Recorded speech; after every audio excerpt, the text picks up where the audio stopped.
Hey, this is Bill DeWeese here in Palm Harbor, and this is a quick video to discuss a quick way of sort of a quick hack for tying, speeding up and making more reliable the tying of the FG knot. The FG knot is an excellent inshore knot. This is good for hooking your braid into your leader into your braid. Before this, I used the Bimini twist. The Bimini twist is another effective knot to get a loop in the bottom of your braid, and then you can swivel in other things, or I quickly tie the leader into that via the Aussie Quickie.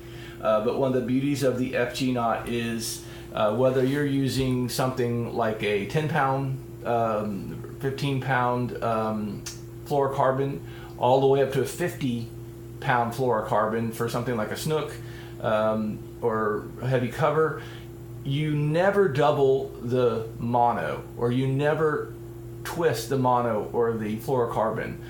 So this line stays not much bigger than the diameter of the mono and a little bit of braid wrapped around it from your main line. So this is a very effective knot. Since moving to this knot, it extends your casting. I use actually a long leader. When I tie a leader in, it's almost pole rod length. And because it's going to get nibbled away as I lose things or as I chafe it up against barnacles and cover. So I start with something kind of long and let it work its way back. This one here is down to about 12 inches, and it's got some chafing in it from fishing this weekend, so this has got to go. I'm not going to go in great detail on how to tie the Bimini or the FG knot. There are some very effective videos, tons of videos. It would be redundant to go through them here.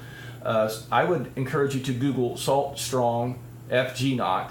That'll probably land you to their YouTube videos, and also back to their webpage.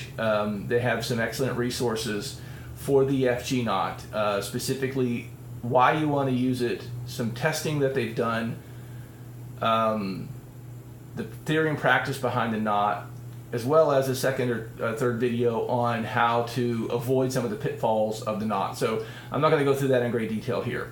It's an excellent knot. It's worth learning how to tie, and it's worth using it. And once you get it done, I had a number of break-offs this weekend because I got into a situation where I was fishing live bait. I never had any issues with this. It was always a break-off on the line because of an oversized fish, and never did any of these break on either of mine.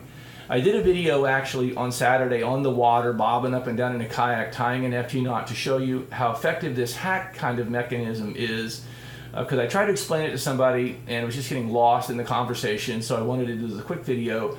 Unfortunately, that the GoPro was in the housing, and so the video audio is muffled. So here I am in my living room with my gloves on and my life vest on to go through this. So enough about that, we'll get started. So normally when you see the videos showing you how to tie this, you have people putting this in their mouth and tying it in the rod. And just for reference, my rod is on the other side of this table in a kayak crate on the ground. So your rod is held firmly away from you in some kind of rod holder in your boat or in your kayak. And mine, it's typically in a forward rod holder in my kayak. And you're holding this in your mouth, and all of your tying is like a spider about 3 or 4 inches away from your face, because that's where everything is in that setting. What I'm encouraging you to do is spend a little bit of extra line and tie a loop knot in the beginning of your line. Consumes about 1.5 inches or so at the most of your braid. The most effective loop knot you can tie, there's pressure on that line. Most effective and quick loop knot you can tie for this is a perfection loop. You just spin a loop, go around that loop with a second loop, go between those two loops and hold the tag in between your finger, come up inside the first loop, grab the second loop, pull it tight. There are better loop knots in terms of pound test performance, but we're not interested in that. We just want a simple, disposable loop. That's what I've done here. I don't want to retie it, so I did that in the mono leader that I'm throwing away. So what I now have is a loop. This loop, I bring it down. Typically if I'm fishing in a boat or if I'm on the beach, I'm using a shirt like this. I prefer a button-down shirt. So I take this loop and come up under one of my buttons, and now it's held taut. Can't play a banjo tone, but it's held taut. And now I'm tying this knot about 10 to 12 inches from my face. So it's a whole lot easier to focus on what you're doing and how you're going to do it. When I'm in the kayak and I'm using a pullover performance shirt, I simply take the line, the loop, put it through the tang of my life vest, snap my life vest, and now my line is taut. Whenever you tie the FG knot, you want the line to be under pressure. So it's in the rod holder on the other side, and it's now firmly fixed, and it's not right up in my face. That makes it a whole lot more reliable process for tying the knot. Second thing I will stress for this knot, overcoming one of the common pitfalls, you have to keep everything tight and you have to bite it in and seat that knot. That's the critical step. Start your knot with gloves. Fingerless gloves are essential in this case. If you don't want foo-foo gloves, when I'm out fishing offshore or anything, I usually just keep from finger fatigue and not trashing lighter weight gloves. I use these Harbor Freight gloves, snip the fingers off of the thumb and the forefinger. As long as you snip it in the blue rubber part, these gloves are 3-4 months old. Number of fishing trips, long days of paddling, they hold up really well. So you don't need to spend a whole lot of money on gloves, but you need to seat that knot. Some people wrap towels around their hands. I've done that, it works. Having gloves before you start just makes the job a whole lot easier. So here I am working this with a standard,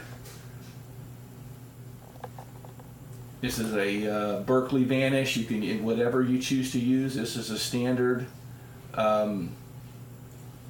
fluorocarbon leader. And you're going to do your wraps like you would normally do. And you want to make sure that you're pinching that and keeping each of those wraps nice and tight, going over and over. Now, some people count very precisely this process. I don't count. I just keep on wrapping until the stack of wraps is about 3/4 of an inch. That would change depending upon the pound test of your main braid. But you just keep on going, keeping that tight, keeping that packed. I'm going to pause the video here because, again, I'm not going to show you how to tie the FG knot. There's great resources for that. All right. I have done my wraps. As you can see here, again, I did not count those wraps. I just wrapped it till it's over 1/2 inch to about 3/4. Everything has remained consistently pinched and tight. I got a little bit of tag end on this, and I got about 1 inch or so of tag end on my on the tag end of my main line. So, reason for the gloves, I'm going to go ahead and do my pressure wraps around my wrist while I hold that tight. So now I'm at a point where I can pull that. Everything is remaining super snug here.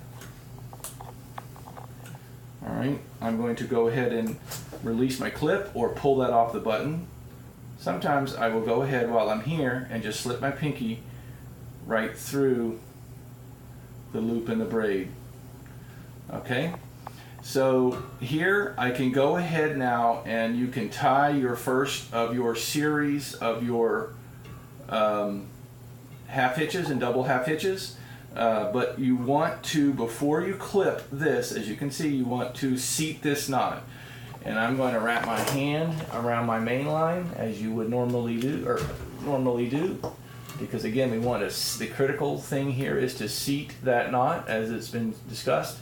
And you want to pull that until you see that seating and you see that discoloration of the braid and the monofill under the braid. So that's how you ensure that you've got that seated. Now you can come back with your line under standard tension now. And you can go ahead and complete your series of hitches that you're going to do here, and you can snip your main line. Once you get that seated, as you can see from other videos, once you get that seated, You can now snip that main line. You can do as many of the of the half hitches that you want. The half hitches aren't as important. They seal the knot, but the knot is based upon the constriction around and digging into the outer core of the outer shell of the main fluorocarbon or mono. And you can build your on ramp. I do some, around this, and then some just around this, so you build that kind of on ramp so you have a smooth transition from braid. The key thing I want to show you here is start the knot out with your gloves on and do the perfection loop. The perfection loop is a quick way to get that knot out of your face. I tied that knot way down here, about 10 to 12 inches from my face. I'm ready to wrap my hands around it. It's not like all up in my face, and it just makes for a better knot. I have yet to have one of these knots fail. And which is it's been remarkable because it's a very effective knot for securing leader to braid. Thank you very much. Hope this helped.